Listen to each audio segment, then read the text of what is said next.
Hello, and welcome to I Talk to Ghosts, the podcast that has so much spooky to share it would take multiple lifetimes to get through it all. I'm your haunted host, Jennifer, a spirit medium and a teller of ghost stories. And tonight we will be exploring the intriguing topic of past lives. Do you feel like you may have had a life before this one? Later, I'll share some popular signs that are considered clues that you may have experienced this world before. Also, tonight I'll be sharing a new in-studio spirit reading with my podcast guest, as well as a message from the spirits that may be connected to you, dear listener. But first, it's time to recall the past. The mysterious spooky begins now.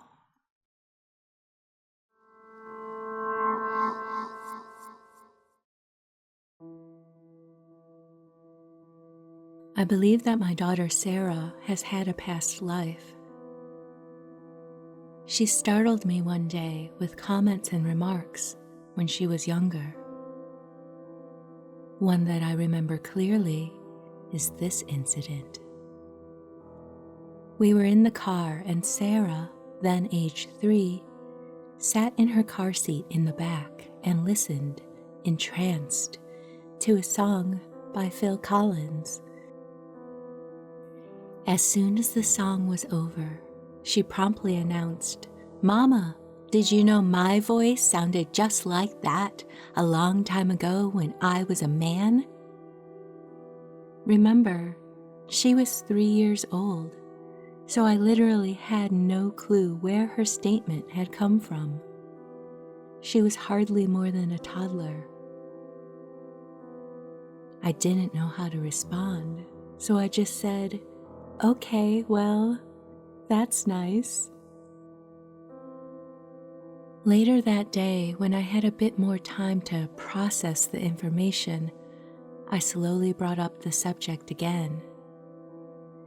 She immediately said, "Yes, I sounded like that man when I talked, but I didn't have time to sing. We were running too fast and then Nanny fell. Jack ran back to help her before the fire got her, but we didn't see them no more." We don't know a Nanny or a Jack. I was speechless for a moment before she continued. "I don't know why the people were screaming so loud. The fire was behind us. Do you think maybe there was another fire up there with them?" Again, not knowing what to say, I agreed with her that maybe there were 2 fires and asked what happened to Nanny and Jack. "I told you, we didn't see them no more." She seemed so sad, so I gave her a long hug and steered her attention to her toys, and we played for a bit.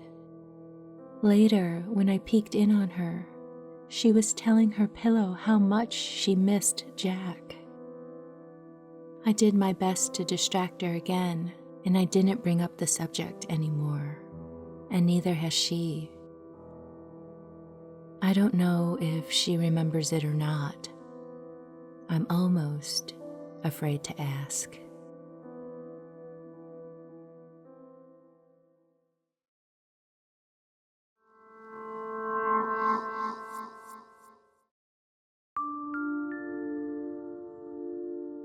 I live in a small town in New Zealand.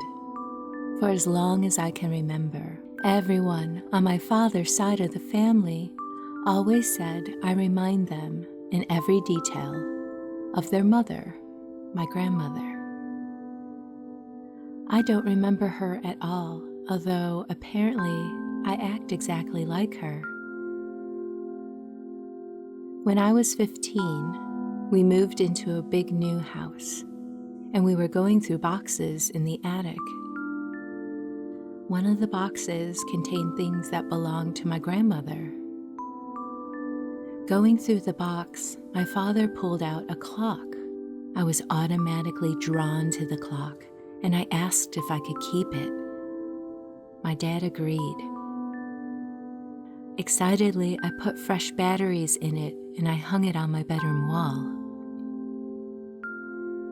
A few months later, an old song came on the radio.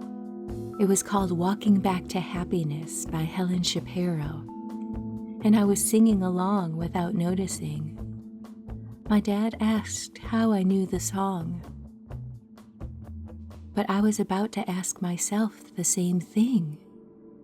You sing just like your grandmother, even the way you were whistling for a moment, he remarked.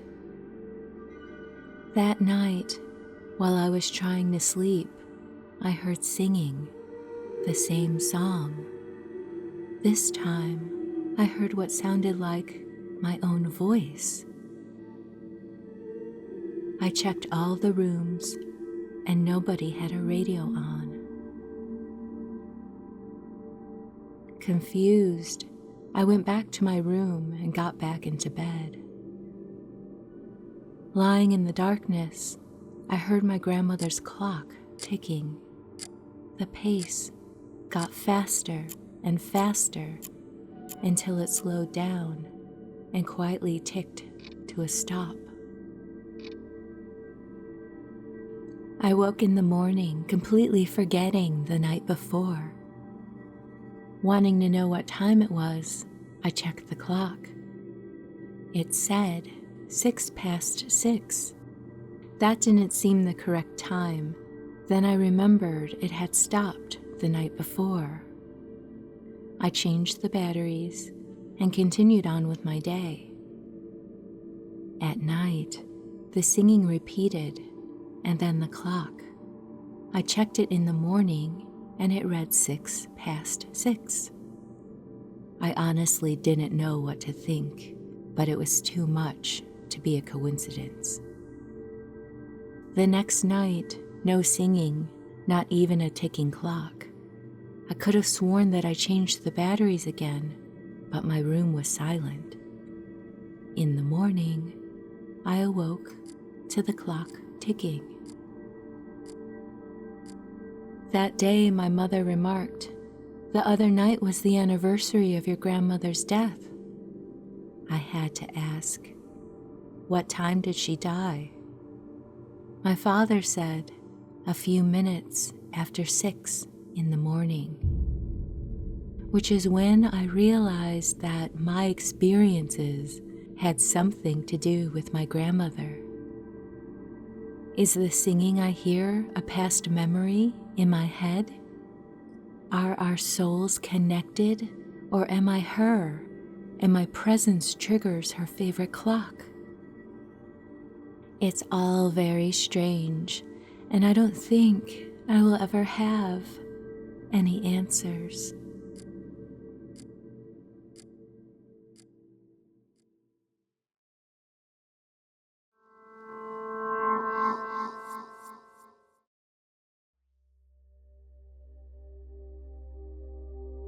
This is not a ghost story, but about reincarnation, which I never believed in until now. This story involves a beloved pet. When I was 13, my mother brought home a cat that a coworker of hers had given her. Before bringing him home, she showed me a picture and I instantly fell in love. I named him Oliver. After bringing him home, he immediately became attached to me. He was such a joy and did funny and unusual things to make us laugh.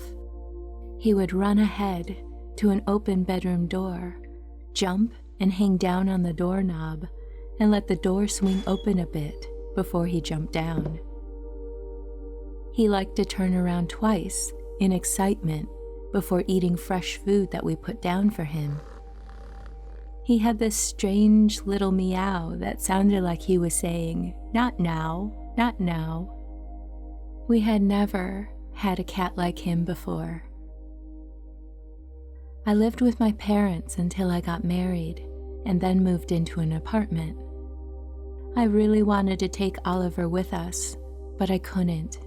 My parents were too attached to him, and me and my husband couldn't afford to pay the pet deposit. I did get to see him on almost a daily basis though, since my mother babysat my son after I went back to work. Sadly, years later, Oliver got sick at the ripe old age of 18, and there was nothing the vet could do for him. Losing Oliver was one of the most difficult things I had gone through. It's been almost 5 years, and we still reminisce and miss him very much. A few months ago, my husband's cousin's cat had a litter of kittens. One of them looked very similar to my Oliver.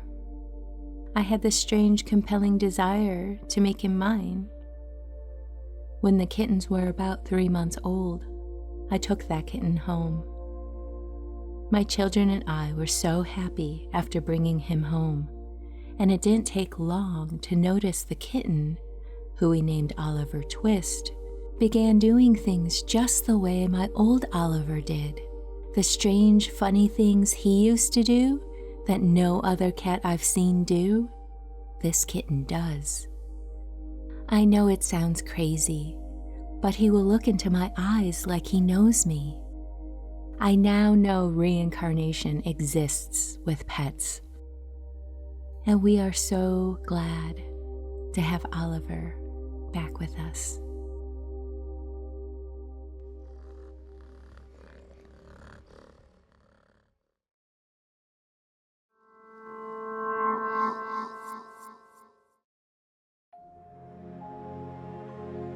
Book a tarot reading with me. Tarot can be a wonderful source for affirmation, validation, and inspiration. To book a session with me, visit italktoghosts.com/readings. Let's see what the cards have to say for you.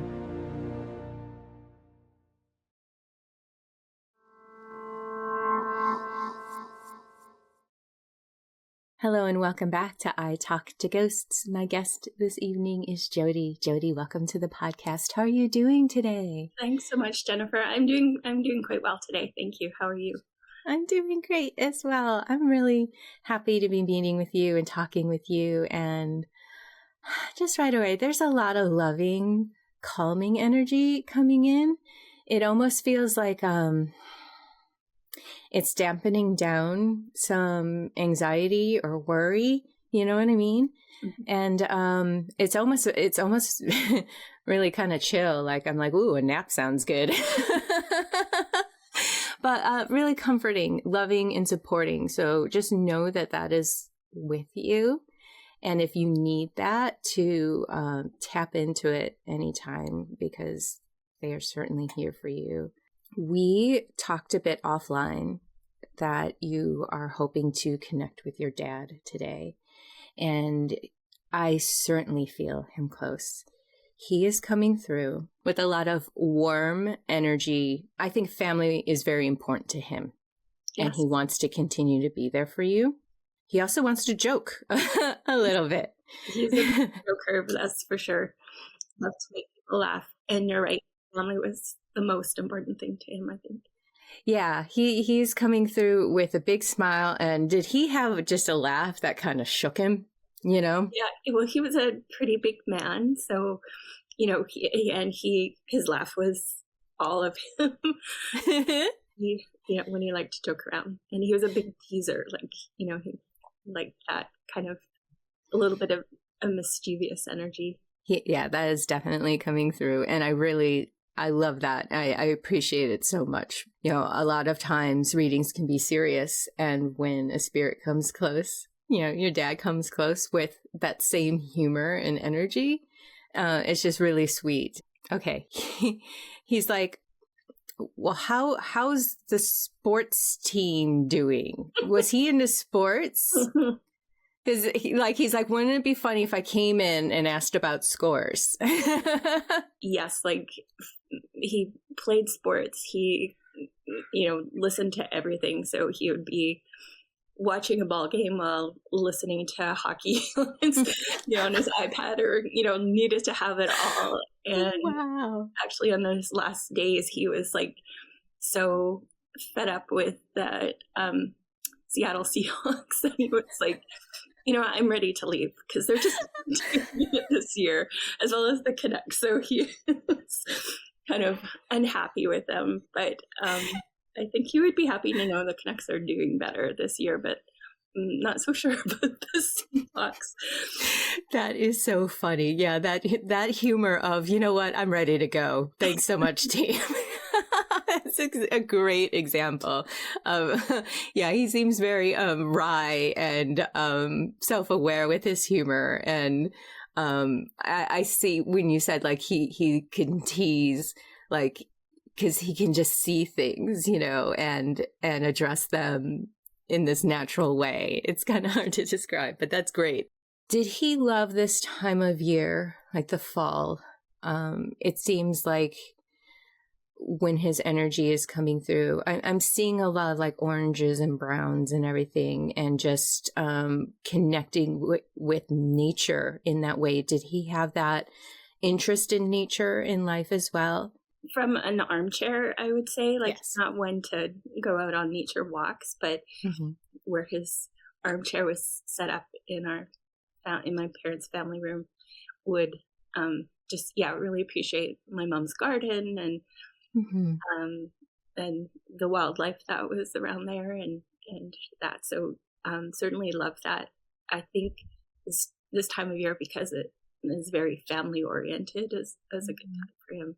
Yeah, and I see him studying and noticing and appreciating like the cycle of things, like, oh, this is back, and oh, it's just either it be spring, summer, fall, winter, like, oh, it's happening again. I don't think he was super vocal about it, but I remember coming out particularly around my mom's garden, which he loved, and which he loved to, see the cycles in that way, like with the spring coming out, cherry blossoms, and, and the movement through even into winter where the snow would pile up around it. Just, he loved the beauty of it. And could he see her out there? Yeah. Watch her? Yeah. He's like, oh, she's like Snow White, just being out there and making it happen. And like, she was his goddess, Yeah, he had a great appreciation for what she was able to do and nurture. I don't know if he ever expressed it, but there's this sense of awe about it, of, wow, look at you, beautiful woman, doing this, creating this and making it happen and helping it along. Yeah. He's like, oh, don't give her all the credit.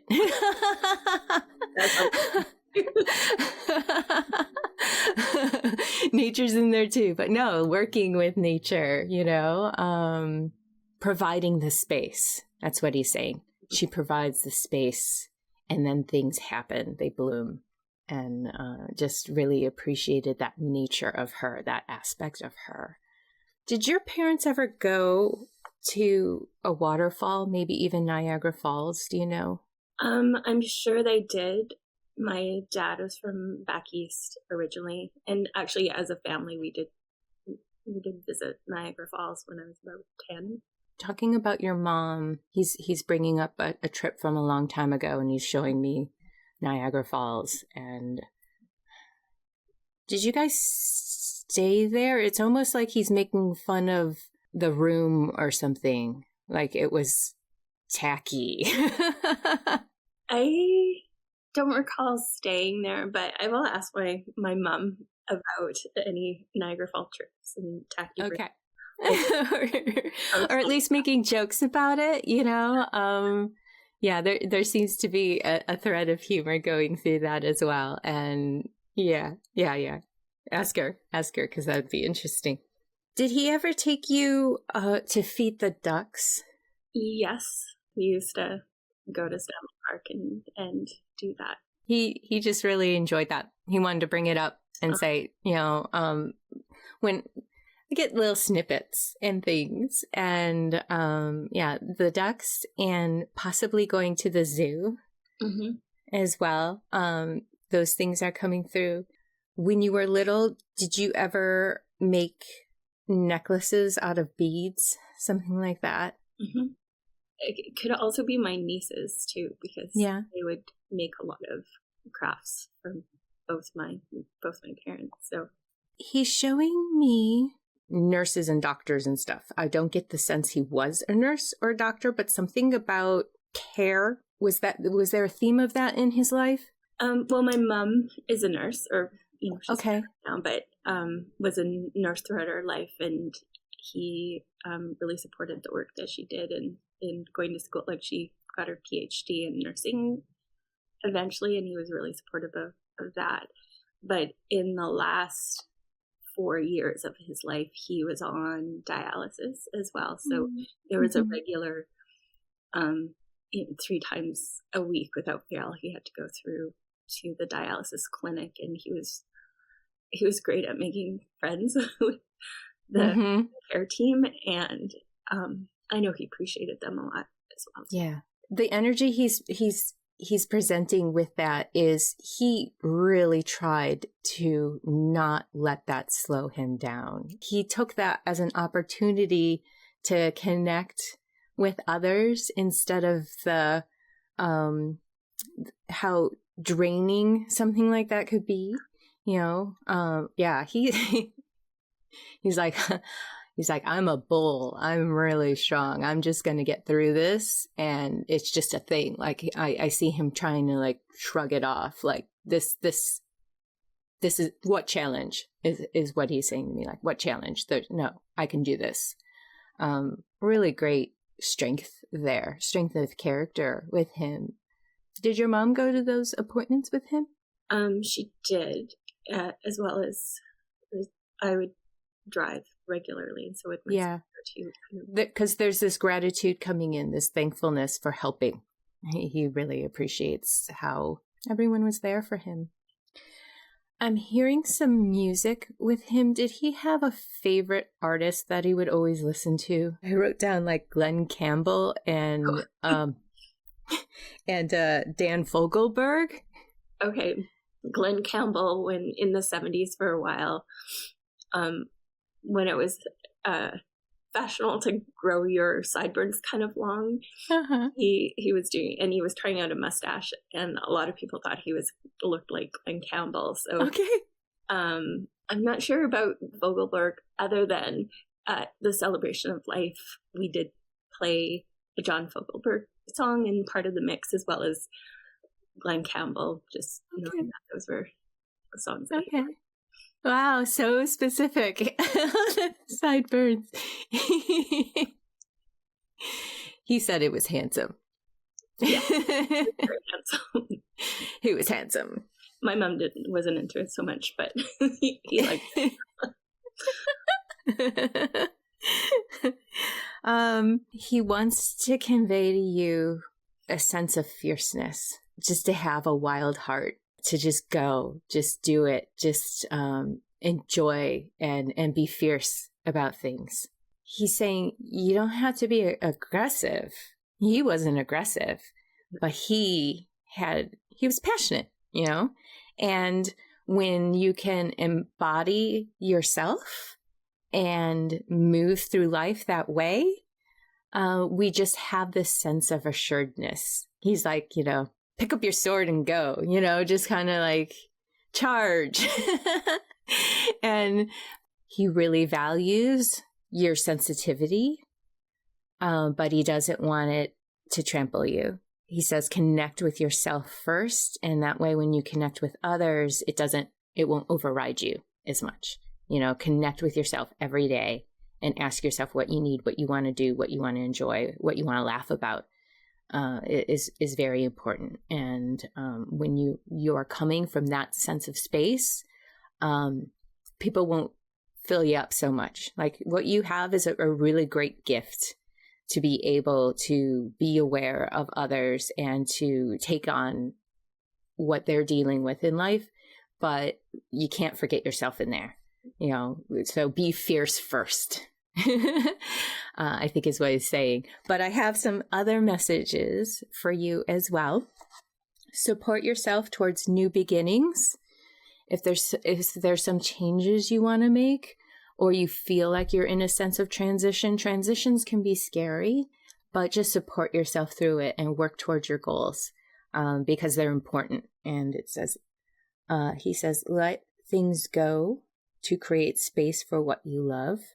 So if there's any housekeeping that you have to do it. So then you're creating that space for the, to welcome in love and the things that you love. Tune into movement and flow. Super important. He's very big on movement. He's just very big on action, and action with emotion behind it. It's like, it's so important to tell people that you love them, and it's so important to do the things you love. He wants to support you on any spiritual or meditative journey that you want to take. He can appreciate that sometimes things are quiet too. It's quiet work. It's gentle work. It's subtle work. So to find that balance, move in that space and then act. The word fierce keeps coming up, and I think he just has a lot of passion to lend when it comes to just having a big heart and loving without fear. That's beautiful. Thank you. You're very welcome. Well, thank you so much for meeting with me today. Your dad is a wonderful, wonderful person, and he wants to give you the biggest bear hug he can, and just feel him close, because he's there for you. He really is. Thank you so much. Yeah, I feel him all the time. I talk to him all the time, but it's nice to get some message. Yeah. Really appreciate you. I appreciate sharing this with you. It's just so important. Well, before we go tonight, do you have a personal ghost story that you would like to share? I do. Listener ghost story. This happened when I was really, really young, like I would say about 3 or 4 years old. I woke up in my room, and it felt like the middle of the night, but my parents were still up, so it wasn't that late. And I turned towards the window, and I saw a man, but he was glowing green, like he was sort of see-through, glowing green, had kind of he was an older man with kind of a shaggy haircut, just standing there. I wasn't afraid, but it was kind of startling to see someone there. So I went down towards the kitchen where I saw my dad and told him that the friendly giant was at my window, because that was a kid show that he just looked like the friendly giant and he was green. So my dad said, "Oh, I don't think so. You must have been dreaming." And I was very insistent. No. He's at my window. So he finally walked me back to bed. But at that time he was gone. So he just put me to bed and told me to have some sweet dreams and don't worry about the man, and went to sleep. And that was it.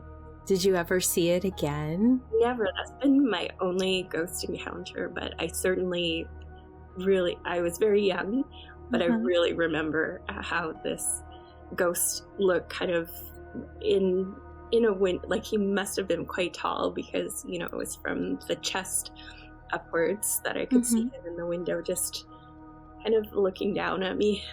Wow. Was there any kind of sense of emotion or anything coming from him, or was he just checking you out? I feel like he was checking me out. It was more, I would say curiosity, and it was very neutral, but I wouldn't say protective, but kind of a little bit in there, but a little bit more neutral. So I can't think of the word to describe that. It's just so unique, like the green glow, that's not really described very often. And the first ghost that I saw too also had a green glow about him when I was really young. So that's really interesting. I wonder if there's any correlation with age or what we're able to perceive when we're young. It's just something to think about. We'll never know, but it's fun to theorize. Yeah. Well, your podcast a few weeks ago had that common theme of green Mhm. ghosts. So when I listened to that, I was like, oh, that's my ghost. Interesting that. There's got to be others out there. There's got to, and yeah, and there you're proving it true. That's so cool. Well, thank you for sharing that. And thank you again for your time. This has been absolutely lovely. Thank you so much, Jennifer. I really, really appreciate the messages that you passed on from my dad. I'll definitely take them to heart. Oh, that's wonderful. Thank you. Would you like a free spirit reading with me and record your reading for the podcast? Sign up for your chance to be selected by visiting italktoghosts.com/guest. And as an added bonus, if you don't want to leave your reading up to chance, I'll let you in on a secret.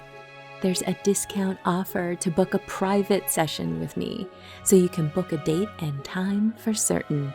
Visit italktoghosts.com/guest for more details.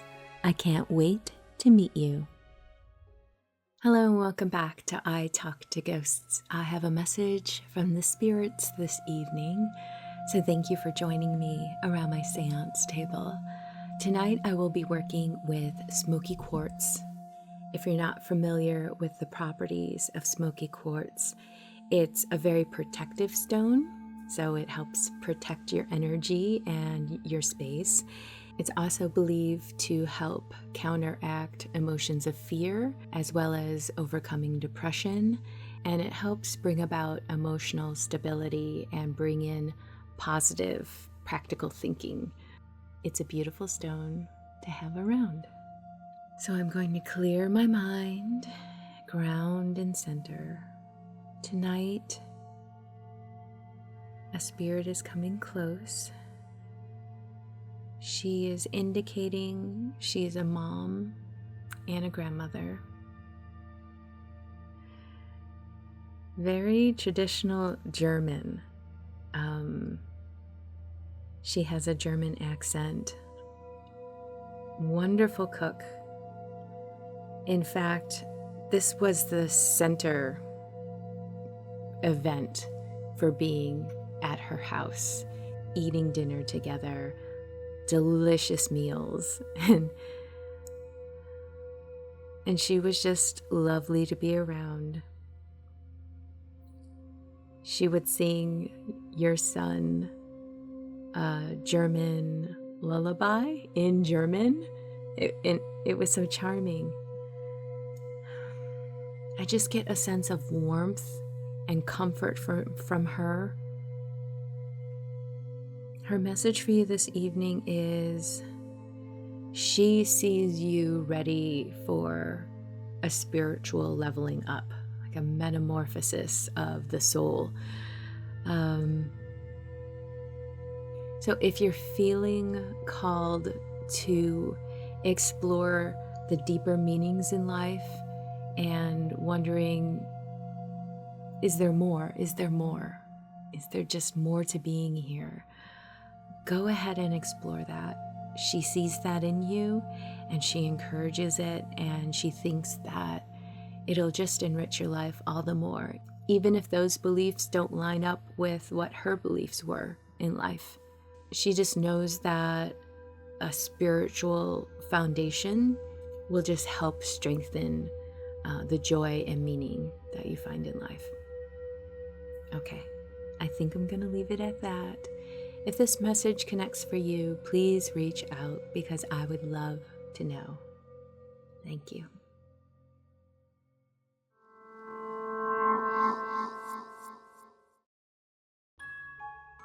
This year, when you're at another boring holiday gathering, make sure to turn to the person next to you and ask, "Hey, do you know any good ghost stories?" And then share the I Talk to Ghosts podcast with them. No more awkward silences trying to figure out what to say, what to talk about. Talk about ghosts. Talk about spirit readings. Share the I Talk to Ghosts podcast. Thank you and happy spooky holidays.